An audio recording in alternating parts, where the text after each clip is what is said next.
What? Fresh energy. What a day. I'm so glad you're here, Alec. Yeah, no worries.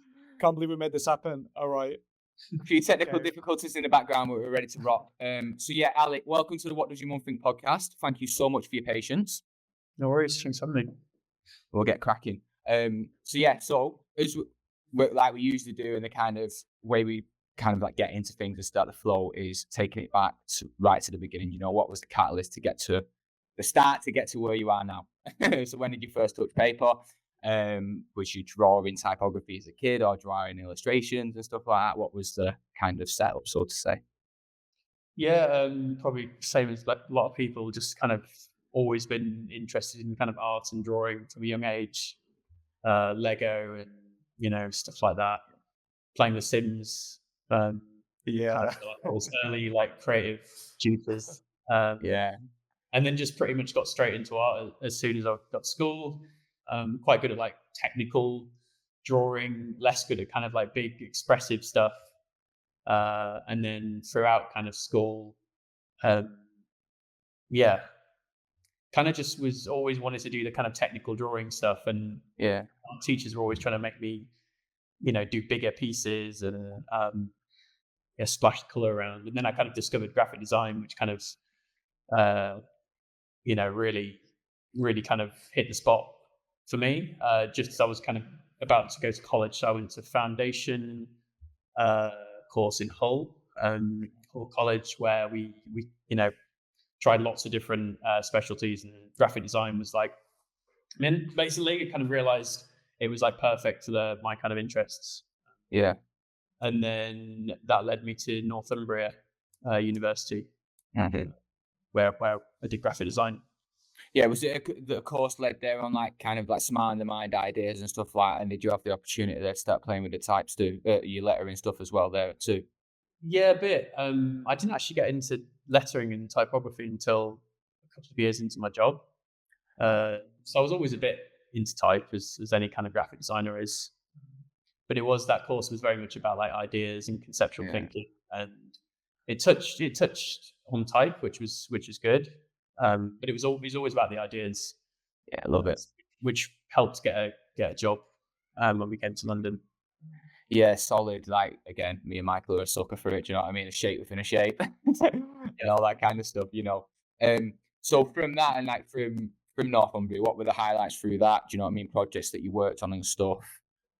Yeah, I mean, I was kind of finding my way a little bit at university. I don't think my work was like particularly amazing when I first started, and I don't know.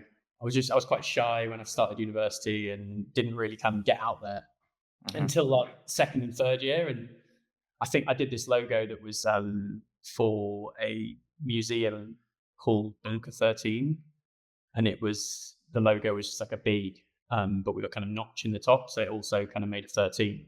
Which was, you know what? I saw that before you said, just as you said it. I saw it. That's when you know they're good. It was one of those where people kind of were asking if I'd thought the idea first and then kind of but it actually wasn't. And that was the first time I'd done something smart with like, you know, type and with graphic, and that was like really well received by our tutors. And I was like, oh, this is what they're looking for. They're looking for some kind of clever stuff. And that's like the Baskin Robbins logo, but backwards. It is. Yeah, it is. Yeah. And I had no idea about anything like that. It was just like really, and I'd put some really horrible type underneath it. And the rest of the project wasn't great, but I think that kind of set me off in the right direction after that. And and that was actually the project, even though it was a second year project, that's what kind of got me through the doors, my first job. I live for them discoverable moments. Sorry, I live for them discoverable moments. No, it's what it's all about, isn't it? I used to be like absolutely obsessed by it when I first. I've kind of become. I'm still into it, but I've kind of chilled out a little bit on the negative space. But yeah, I do. You know, it's always a treat, isn't it? Yeah, it really is. When it sits there, I love it. I mean, when serendipity knocks, I'm letting it on in. Do you know? But again, they're always the hardest solutions to get to, aren't they? And it's something I practice daily. Do you know what I mean? I love. Obviously, we all look at the world, but who actually sees that that moment. I think that's the gem, isn't it? And that's why we all get paid for what we do, I guess, you know. And I think in all your work, Alec, you've got a beautiful balance of that, and there's a beautiful harmony between your letter design, and obviously, for lack of a thing, you put the negative space ideas and the little kind of witty, smart in the mind executions and such. And again, that actually naturally leads you into a company like JKR, which are built on these kind of big kind of ideas and these big little kind of like hidden moments, which we all love, you know. Yeah. So how did you go about landing that job at JKR? Well, yeah, I had like a full portfolio of like good projects, you know, I thought was good at the time, leaving university. And we, I don't know if d&ad New Blood's still a thing. Mm-hmm. New Blood, yeah, it is. I think so. Yeah, for sure. Mm-hmm. Yeah, so they had, we went to that and had a space there, and they'd kind of selected pieces from the students' work to go big on a board, and my logo for that Bunker 13 thing was there. Nice. And I think that caught the eye of one of the creative directors walking around. And I'd never heard of JKR at the time, and I also was kind of like, I was a bit snobby and was like, oh, I'm not really kind of like a packaging designer. I'm more of like a brand designer. Like I'd never done any packaging before. So I'd never heard of JKR. Like at the time, they weren't as kind of well known as they are now. Mm-hmm. And yeah, so I got an email from them, and on the same day, I went to like a pub quiz they were putting on to kind of, you know, bring some students in, basically get them kind of interested and excited around the d&ad festival. And I kind of tagged along with my mates, not knowing I'd got this email. So I went to this pub quiz thing, and that was just like an awesome vibe, like really nice people. And I'd not really met professionals before, and they were just like lovely people. And then I got home, and I'd already got an email from them asking if I'd come for an interview. So that all kind of came together really well. Mm-hmm. But I think later that week I went for an interview, which got me a week placement. And yeah, I had this. Sorry, I'm just kind of like. No, this is great. This is great. Go. This week placement, and it was just kind of like working my socks off. And on that following week, I booked a month-long trip to Thailand with my now wife.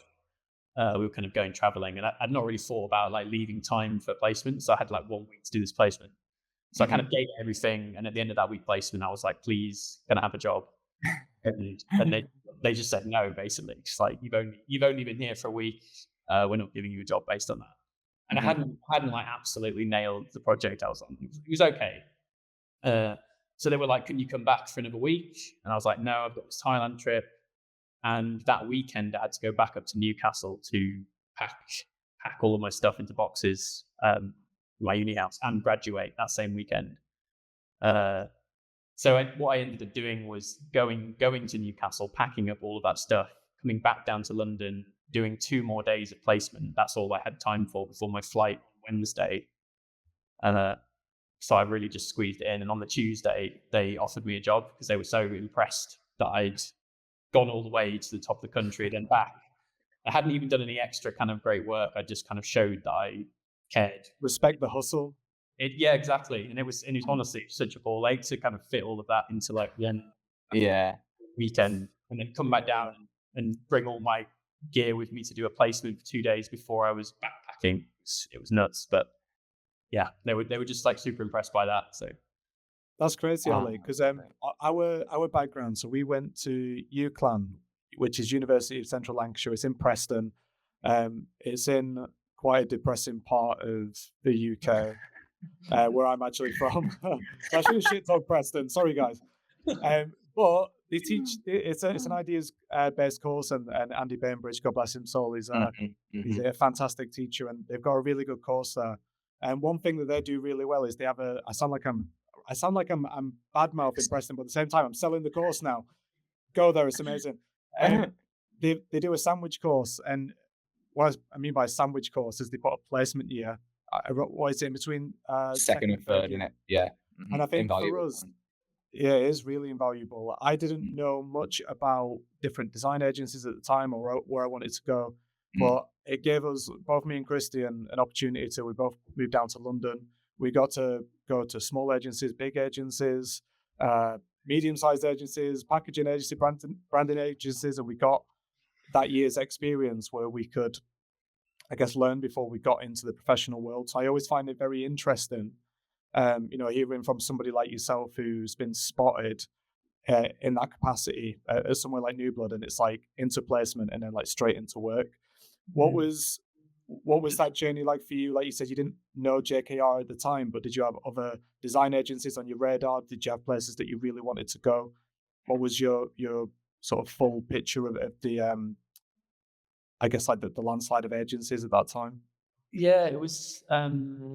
It wasn't great actually. I feel like students now have got such a better picture. I mean, compared to me, it sounds like you guys had a better picture than I did.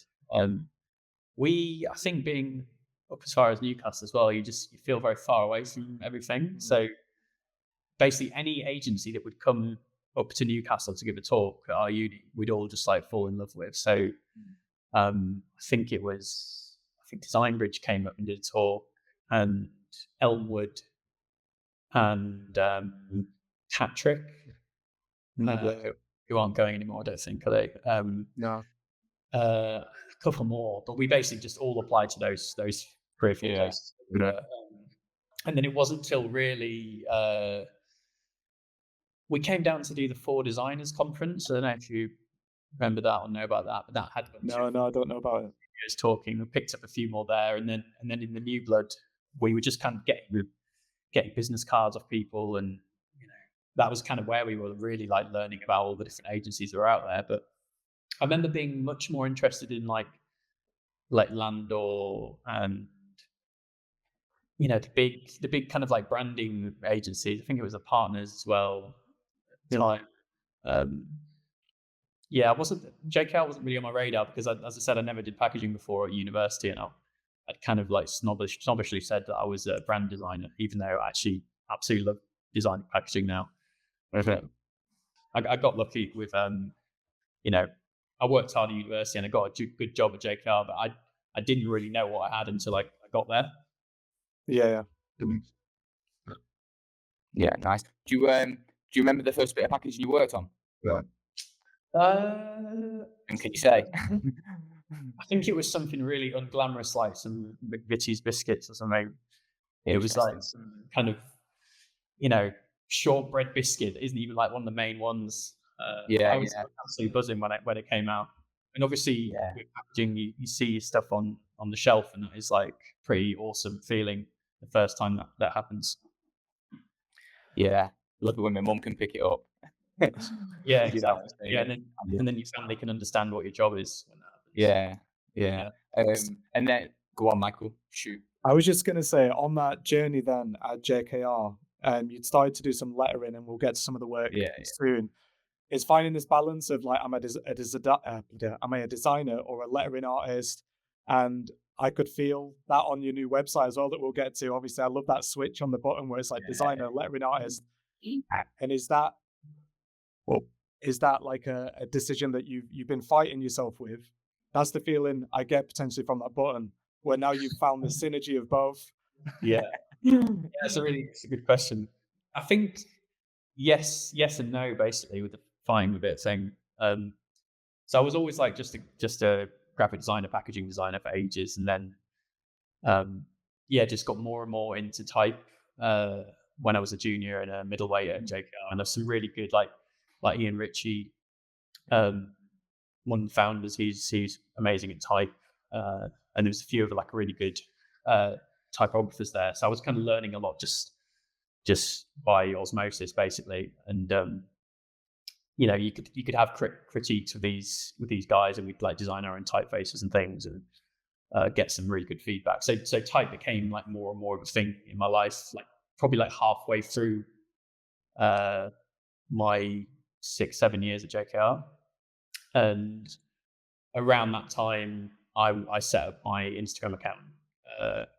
I think I was on a bit of a boring project at the time, and it was a big long one, and I was just like really needed something to like channel all of this kind of excess creativity into. So I just started drawing letters and post them on Instagram, and that kind of gained a lot of momentum, and then I was getting more and more kind of exposure and follows and stuff on Instagram, and then people at JKR were seeing that as well. They all followed me, so then they were giving me jobs at work that were like more kind of typographic, and I was doing more and more like type-based routes projects and helping out more on projects that needed someone to kind of do a nice bit of type or just kind of get a little idea in a letter, things like that. So that, yes, that's kind of when this like dual letter type thing came about. And yeah, I've always been battling with it. I was battling with it for the last like couple of years at JKR, where I was basically like working on my own like type and lettering projects in the evening, and then I was working on like global brands in the day and just like not sleeping, to the point where I had to kind of pick one. It was either like give up on the lettering art or give up on my job, which I loved. Like I loved it like right up until the end. But I just kind of figured, you got to take a bit of a leap of faith at some point, and just kind of went for it really. And when I left JKR, that the whole thinking was like I was going to go fully into the lettering art thing, and actually the design side, the packaging, branding, and other types of design have creeped back in, and I'm now back in this. It never leaves you, Alec. Space in between. Yeah, I missed it too much. Like I like the type stuff, but I also just like the big picture as well. Yeah, so you get booked for both now then? So some bookings are more, say, design related, and then some are more just letter orientated. Is it a blend? Yeah, I've been finding my way with it for the last 5 years. So as I said, originally I was like, I'm all about lettering art. Yeah. People were trying to book me on graphic design jobs, and I was kind of not really sure how to do it, how to charge, and all this stuff. And where I've kind of netted out is I do lettering art and type design with agencies, and that's, I never say never, but that is kind of the way I try and work with agencies. Right. And I like that because I'm kind of coming in as a specialist, and I'm working with agencies on a very small kind of bit of project, which I know I'm good at and I'm a specialist at. And I'm not getting wrapped up in a lot of politics and the way it is in big companies. I like I'm not kind of involved in that, and I'm just kind of coming in to do my bit and then leading. And then I do the bigger branding, packaging projects that I do them directly with my own clients. Mm-hmm.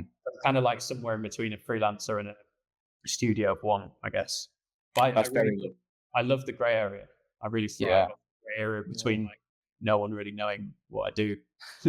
I think it's wonderful. I think it's really, and obviously now you've moved to Amsterdam. So when you left JKR, did you always know it was Amsterdam next? Or yes. No, it was a bit of a random choice actually. It was. I love the Dam, Alec.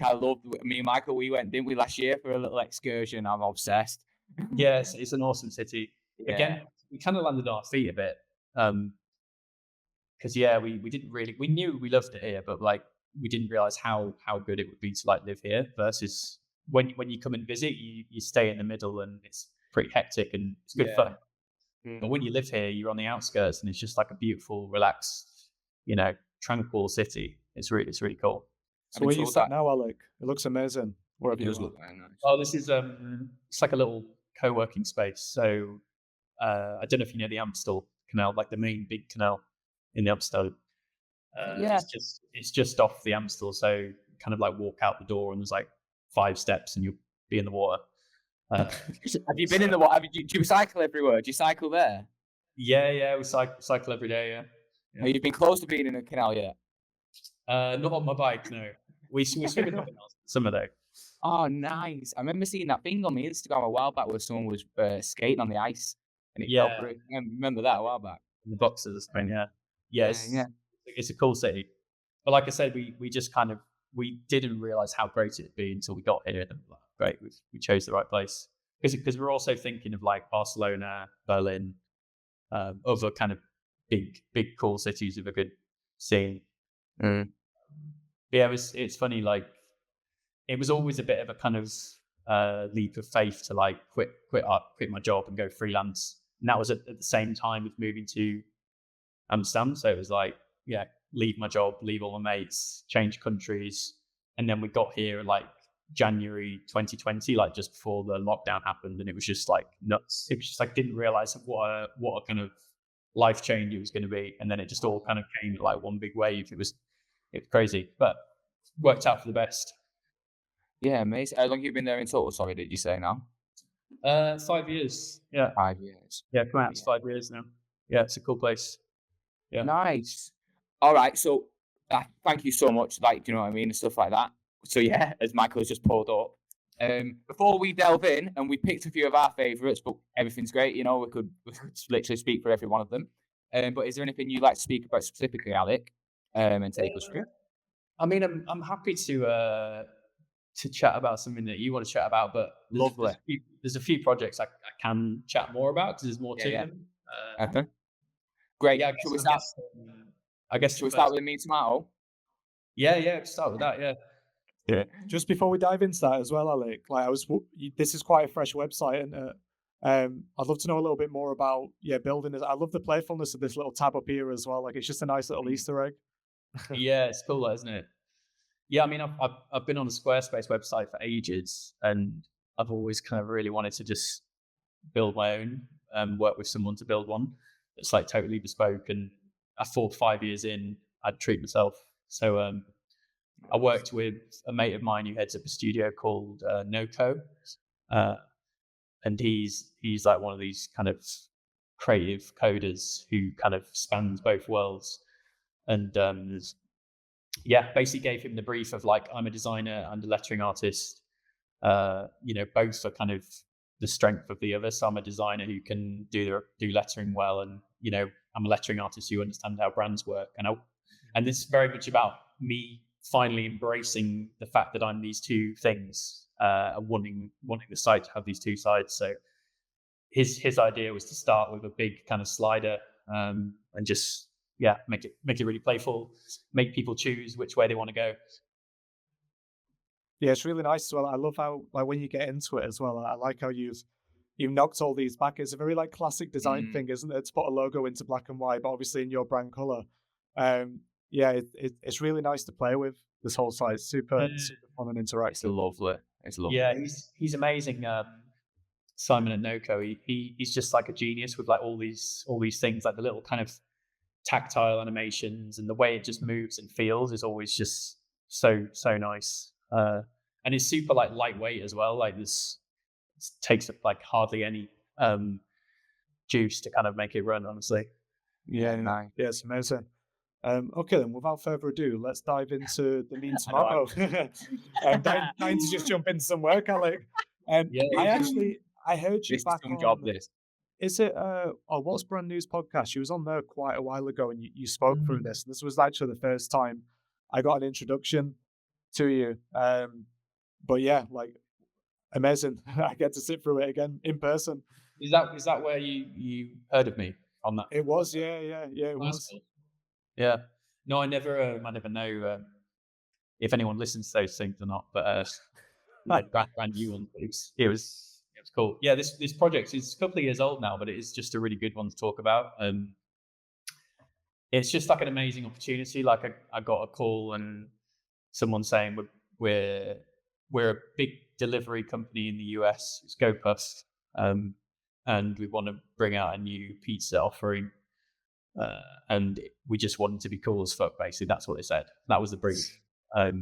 So I was basically like, this is amazing, and I brought in a bigger team of people. So I ended up doing it through an agency called Cooper and Friends. It's like a mate of mine runs that, and I knew he had the kind of people to do this properly, as in like to support on this project. So we like named it, came up with all the strategy. We wrote like a Bible about this mascot and his personality. And essentially the big idea at the heart of this is just like, lots of brands have mascots who are very like happy clappy, and they're waving the flag of the brand. What about if we gave our mascot kind of like that brash New York attitude, and actually have him ruin the brand and draw all over it, break things, which just like, once you've got like an idea like that, it just, everything else flows out of it. And these guys are great to work with because, they had they really trusted us, and they had some money to spend as well, and they just wanted to make it cool. So, they said yes to all the photography,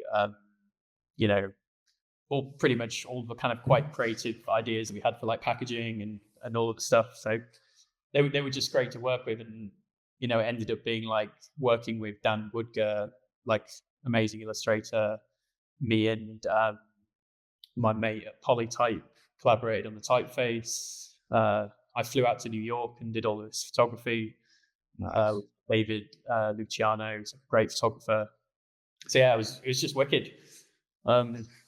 Just on that, Alec, when you're talking about collaborating on the type, like what does that relationship look like? Well, it's something I'm doing more and more of at the moment, and this was a bit of a kind of first trial with me working with Lewis from Polytype, and actually we're kind of planning on hooking up and creating a little separate business which does custom type. So this is kind of like the first trial of that, really. And with this one, I'd always had this kind of typeface in my head. I was just like waiting for the right job to use it on. So for this project, it's kind of like, do you know the typeface Poplar? Yeah, I think I do. Yeah. It's like a super juicy poplar, basically. Nice. I've not seen anything like it, and I'd always want to do it with something, and I just kind of pulled it out of the bag for this project, essentially. So I'd kind of like drawn up a lot of the alphabet, and then I collaborated with Lewis he kind of pulled it together and made it like a workable font, basically. Yeah, I'm teaching myself a bit more about like designing type. So yeah, we can collaborate a bit tighter on that, with me kind of getting into some of the more back end stuff as well. Yeah, scroll through them bits, Michael. Is it letting you scroll down? It sounds like a dream, Alec. The way you just described it sounds like a dream project. Yeah, I mean it was. Yeah, that's why I still like talking about it. Like a few years later, we did like variable font. Yeah, just that idea at the heart of it just kind of propelled the whole thing. I really love the menu, actually, which is just below. It's just kind of sweet, so sweet. I love them little moments, and again, that's what I love about it. You've got, again, I live for it. I love it, Alec. When you get that thing that spreads and it doesn't stop spreading, it's the most excited I am at design. Do you know what I mean? Like, you can give me a back and all that stuff, and I'll do it to the best of its ability. But this is what gets me out of bed in the morning, and this is what stops me sleeping at night. I love it. It excites me so much. Solid. Same. It's the dream when this kind of stuff happens, isn't it? So it's great. I love it. Yeah, and it's just like this. I should show you some of my my original sketches for this, actually, as well. I'm going to post it on my Instagram soon. But the original drawing of the tomato that I did versus the one that Dan Woodger did is just like worlds apart. He was wicked to work with. He's just such a pro. Yeah, nice. Yeah, we just got all the best people. Like all the people I'd always wanted to work with, I managed to get in, and yeah, I'm a big believer in collaborating on stuff. I do it in like so much of my work. Yeah, I love it. So yeah, it was a wicked project. I love this, one of my favorite ones, actually. It's just the timing of him dropping the pizza slice on the floor. Yeah. And the bits of emotion that can come from him so simply as well is great. Yeah, I mean, I could go into like a little bit more detail on it if you'd like me to, or we could look at some. Oh no, that's great. I mean, it's up to you, Alec. You know what I mean? I could listen all day to this, mate. I'm just smiling all the way through it. But like I said, to keep it tight, let's move on to something else. Another one I want to speak about, if you don't mind, Michael, we're taking lead on this. Is Stella. Do you know what I mean? Yeah. More so out of it, I see Sean Thomason out rolling around with Beckham, and all that stuff. So more so, did you kickball with Beckham? And how did this come about? Was this on your freelance endeavor? Yeah, I'm guessing. And JKR got back in touch with you to come back. Yeah. How did that go about? It was, yeah. I mean, I was lucky there. Like they knew what I could do already, and I got that kind of foot in the door to do this. It's like the oldest logo. It's nuts. Or the horn element of the Stella logo is like the oldest in the world. So just like an absolute amazing, like one of my first gigs to get as a lettering artist. And actually, it's kind of more illustration, which is interesting. But yeah, so that I started this project with them in like 2020, and I think it was like a year of kind of rounds of design just to get it through all these like different boss levels, basically.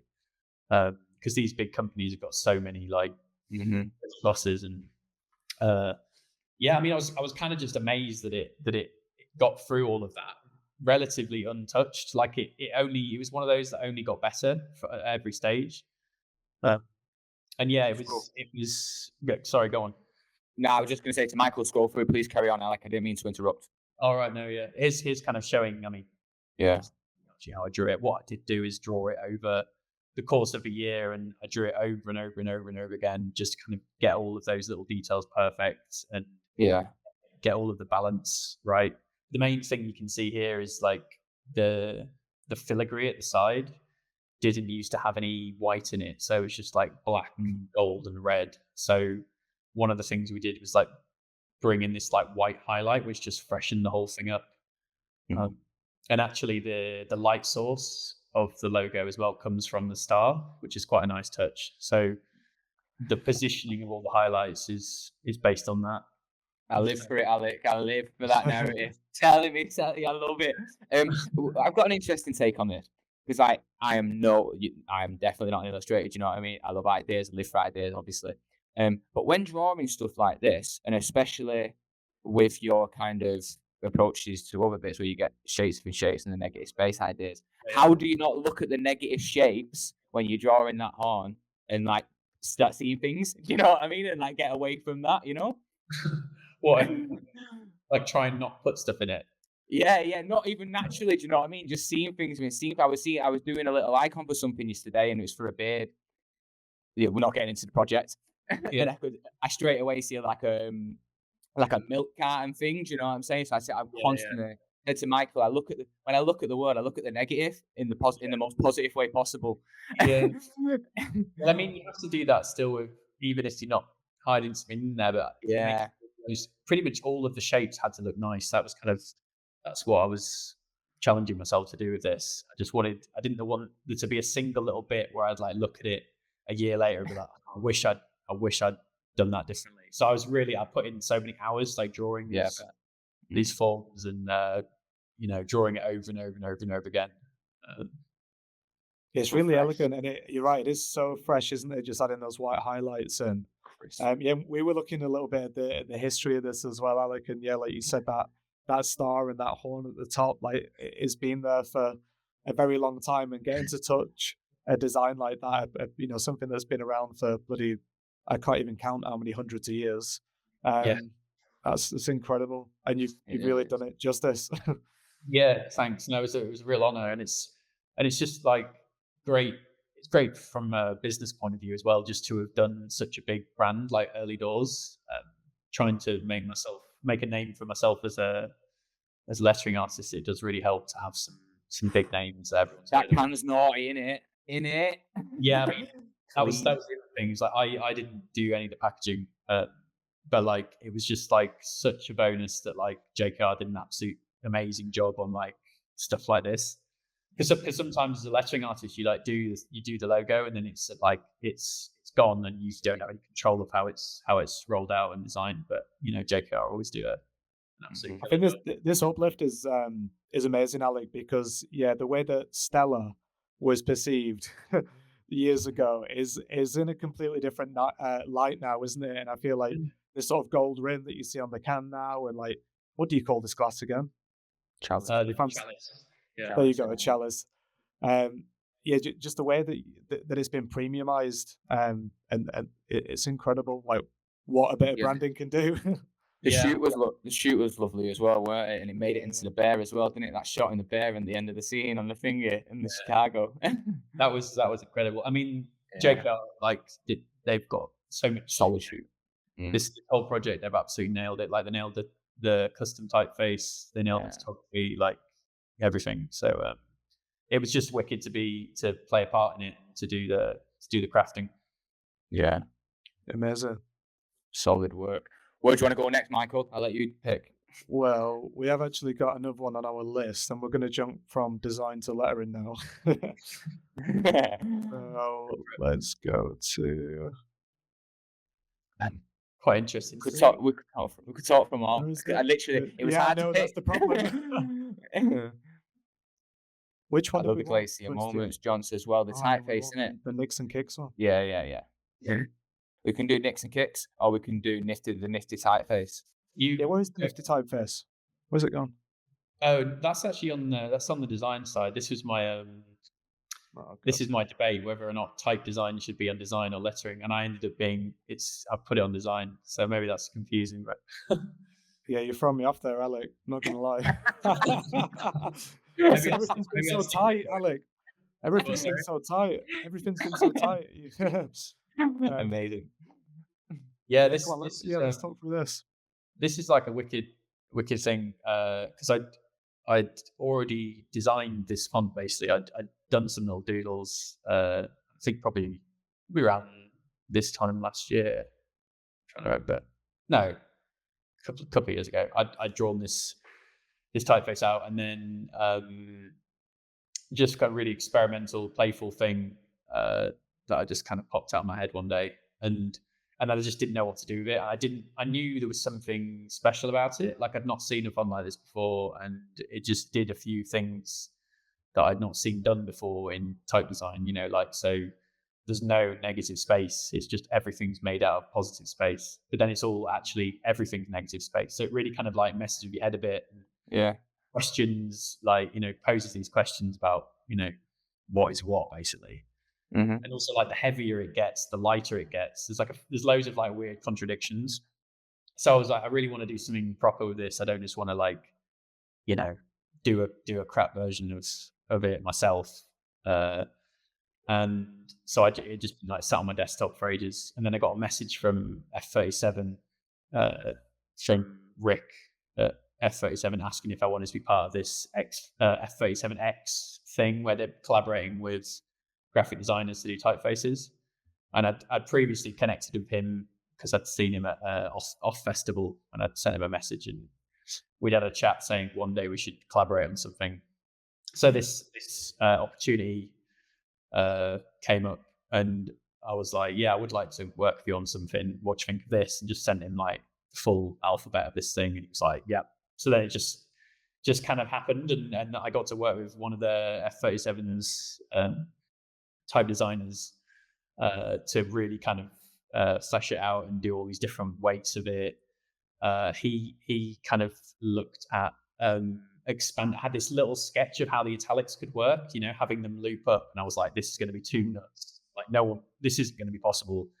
And I worked with him, and he was just like, yeah, let's do that. He kind of made that happen and put in some crazy hours to make it happen as well. So yeah, I mean, it's just it was just wicked. It's so beautiful how it's Yeah. like one moment you see a line, and then the next minute you see it full. I love like the little ligature in there as well. Yeah. Well, yeah, that was the kind of thing. Yeah. Yeah, on the italics, kind of making them all kind of loop into each other. Let's see. Keep scrolling through it, Michael. On this F37, Rick, they're in Manchester, aren't they? They are, yeah. They're doing some incredible work at the moment. I went to I was walking past I can't remember what it's called. It's called like Manchester Railway. It's like, it must be an old railway building. And I looked on the building, and the typography on it was like the bricks were coloured in white. And I was like, wow, that would make a beautiful brick typeface. And I got home, went on LinkedIn that night, and I was like, F37 made this typeface. and it was inspired by that building. I was like, wow, that is incredible. Okay. All right, beat you to it. Yeah. Yeah, I mean, they absolutely smash it. And like I said here, with the italics, like having all of them link into each other, it's just it's already hard to do scripts, and then scripts like this just even more nuts.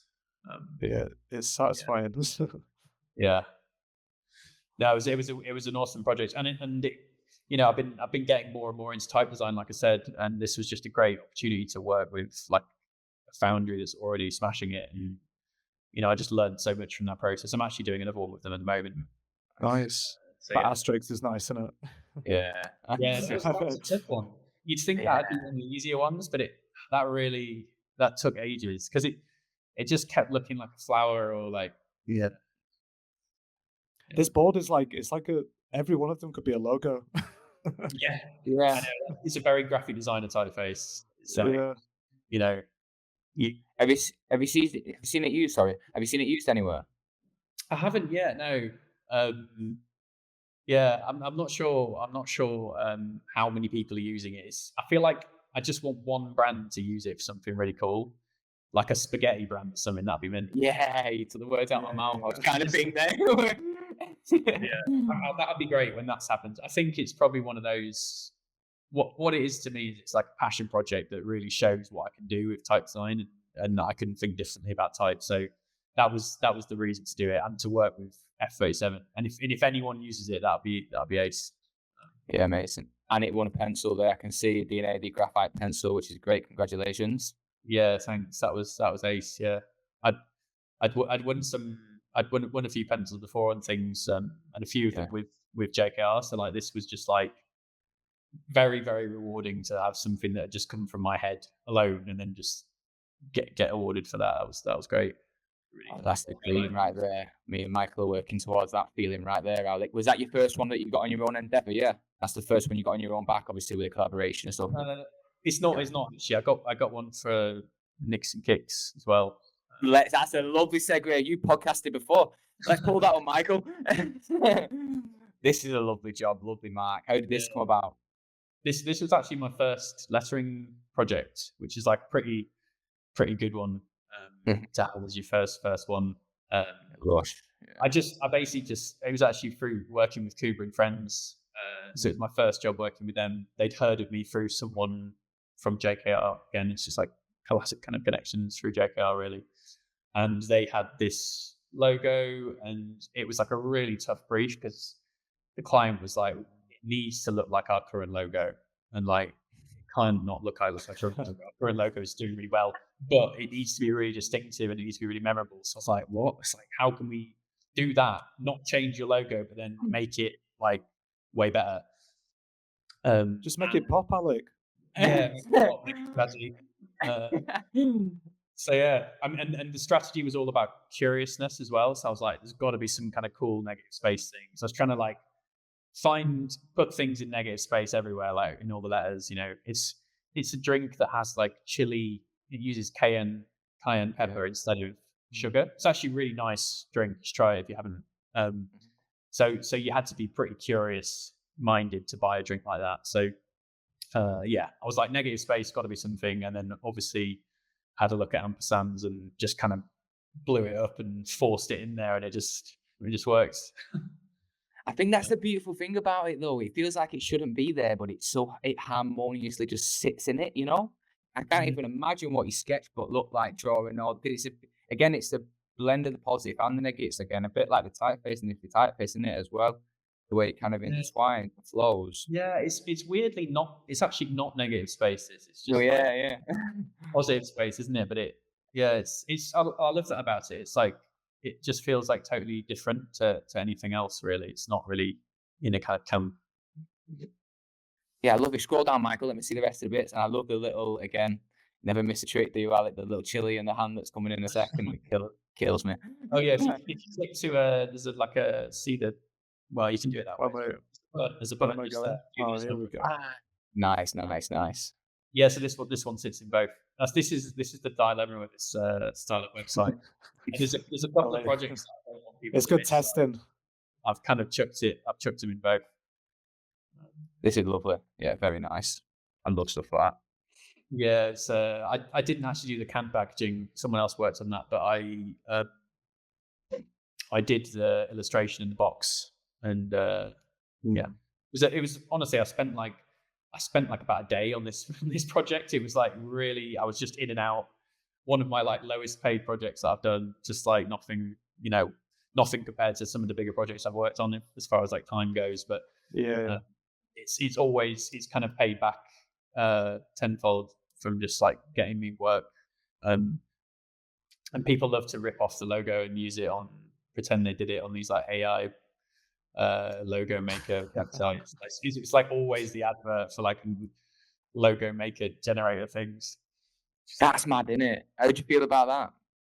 It's kind of annoying, but like I feel like I've been annoyed of people nicking stuff off me in the past, and I feel like the older I get, the less I care about it. So it's kind of it's not worth keeping yourself up at night about stuff like lights might be on it. Oh, without chucking anyone on the bus, I have to ask: is there any that come to mind when you think when we're Not really, just like stuff like that you see when it's being used for like adverts, like especially when it's being used for like an advert that was that's selling something that can't do that. It's like really annoying. I actually chased that one up and tried to get it taken down and failed. Good for you.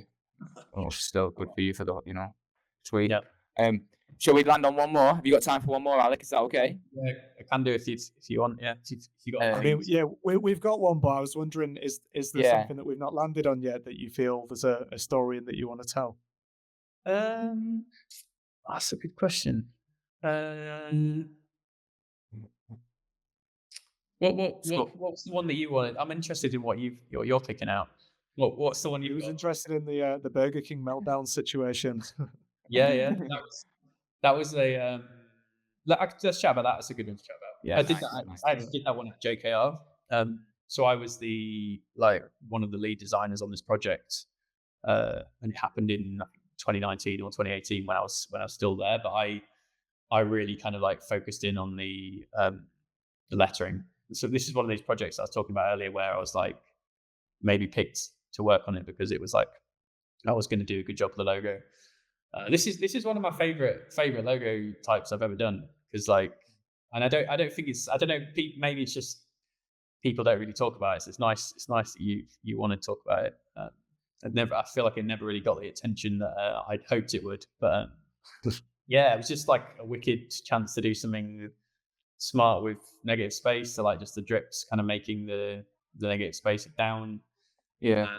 And yeah, just the project was all about melting down plastic toys in Burger King to be melted down to remake into kind of kids play stuff. So melted plastic was the inspiration, garishly bright kind of plastic colors. We art directed these illustrations by an illustrator called Grand Chamacho. The little drop in the O's killing me. Oh, all of them are really nice. Yeah, it was one of those. It just worked. Like if it was a different word that was underneath melt, it just wouldn't have worked. But like the particular characters that I had just worked really well. And then we just put all these like melty, drippy patterns on everything. And I wish it had the nice new Burger King logo on it. That's the only problem. They made like a kind of 15-foot melted toy sculpture on the South Bank as well. I remember.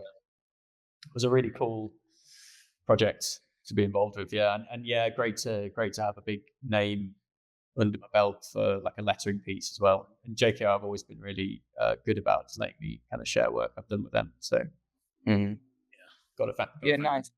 Was there a little at McDonald's with this? There was, weren't there? I was right in saying that, right? Yeah, there was. Yeah, I mean, the whole thing was basically like, trying to encourage McDonald's to do the same, but also like shaming them. McDonald's wink throughout this project. Love it. Very nice, Alec. Solid. You've got a breadth of work there, mate. Jesus Christ, when you walk into those supermarkets, I can imagine your family's shelves are filled with it all. My mum's would be, My mum's house is like a kind of packaging museum, to be honest. Yeah. That's so cool. I love that. That's awesome. So just to finish off with a few more questions, so building up your clients now, does that come through a lot of word of mouth with the kind of presence you build up on social media and the traction you get from the projects you put out there into the world?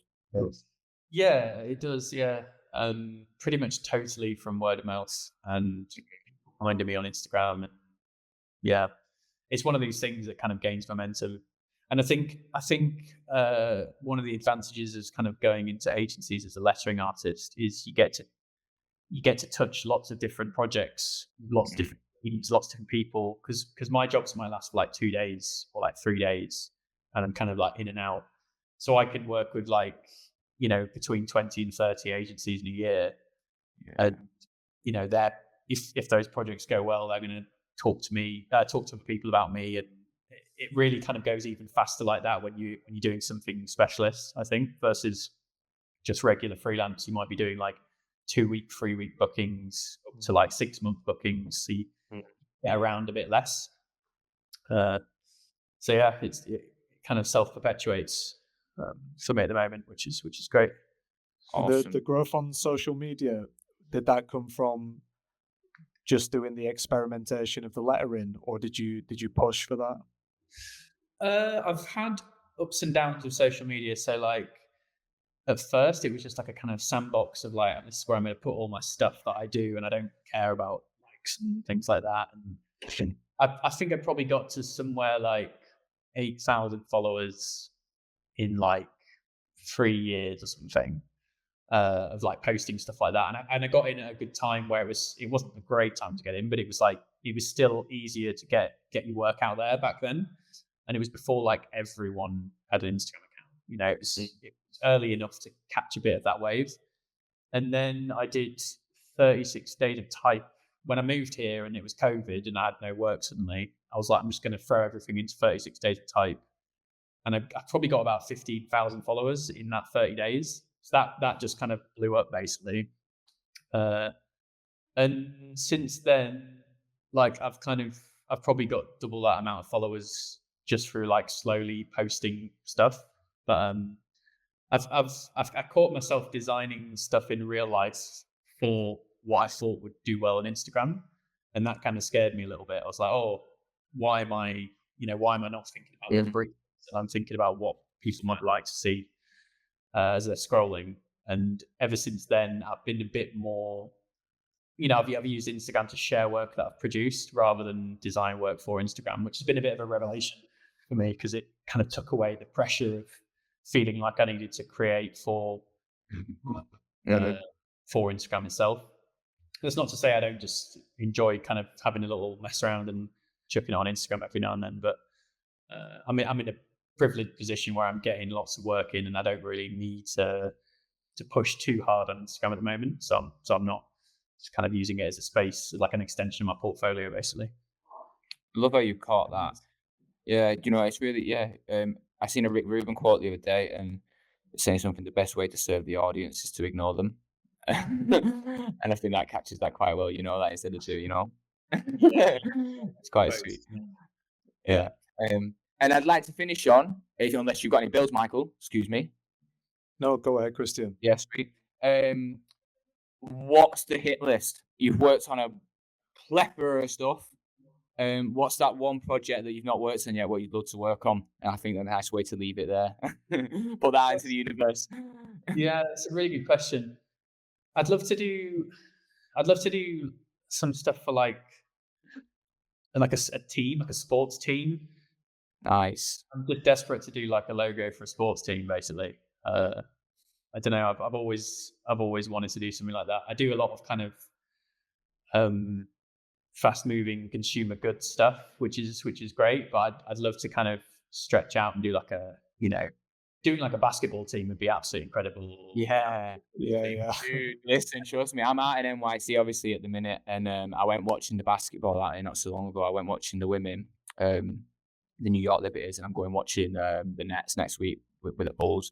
And when you step into them stadiums, Alec, it's a madness. And to see your logo and your brand that you create on that capacity, that's something, Yeah, I think so. And everything that goes with it, like the kits and they're not covered in sponsors, are they? They're just like really nice items of clothing, basically.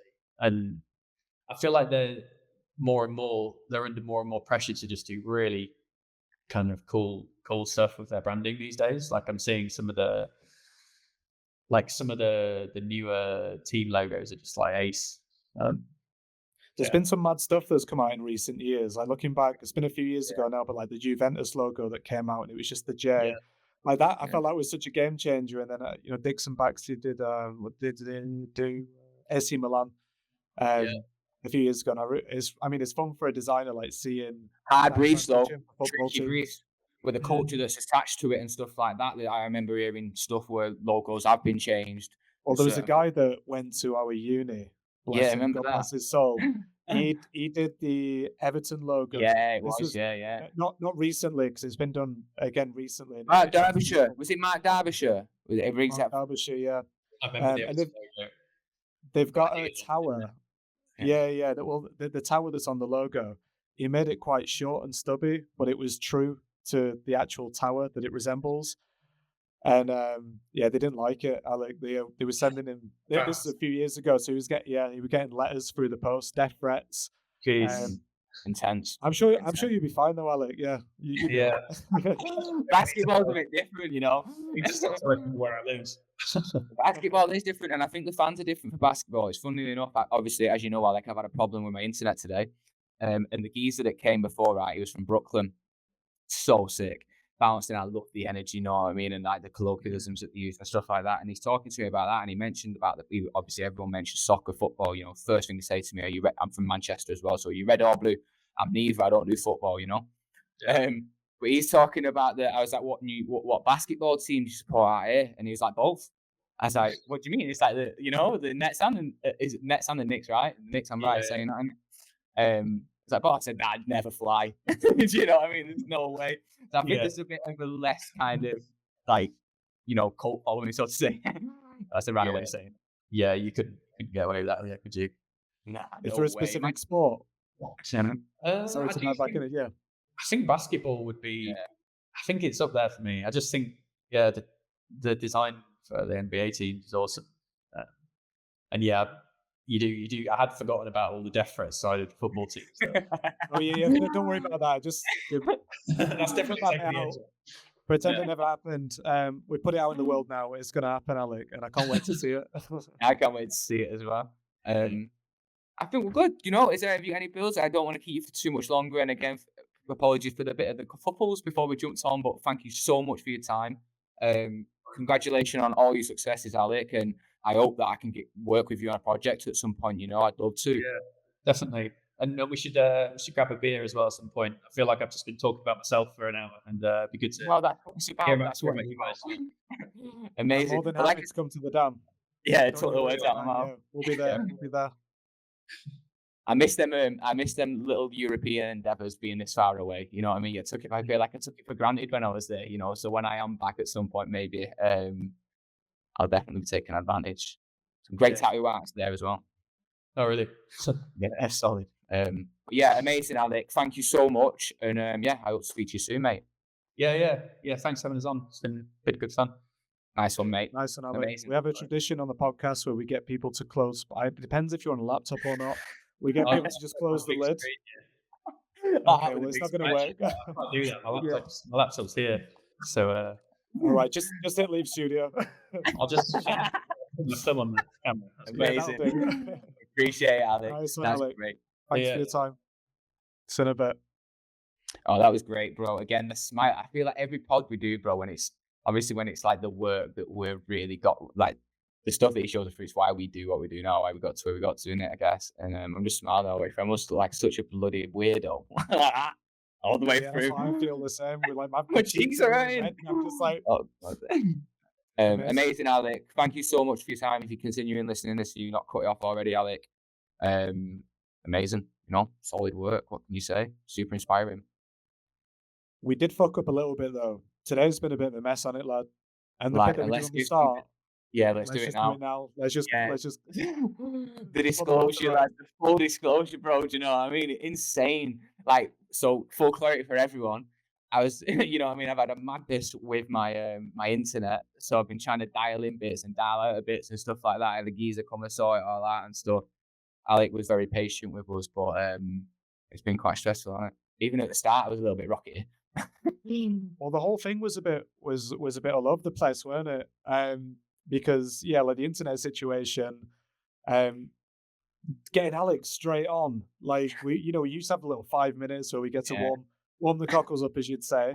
We didn't even hit the intro. Do you know what I mean? Like it was just all over the fucking place. And 5 minutes in, I was just a bit like, oh, come on. Like, this doesn't warm up. Yeah, I know. But like, it is what it is, we work with it. We've got it done, and I'm inspired. I know other people are inspired who've listened to it, and that's why we do it, right? So regardless of our, I don't even know what you want to call it. You know, the world didn't want us to do it, but we beat it, you know?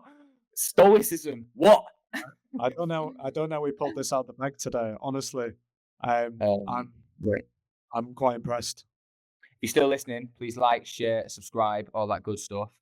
We're coming hard with these now, you know, 6 every season. We're well into this season now when you're listening to this.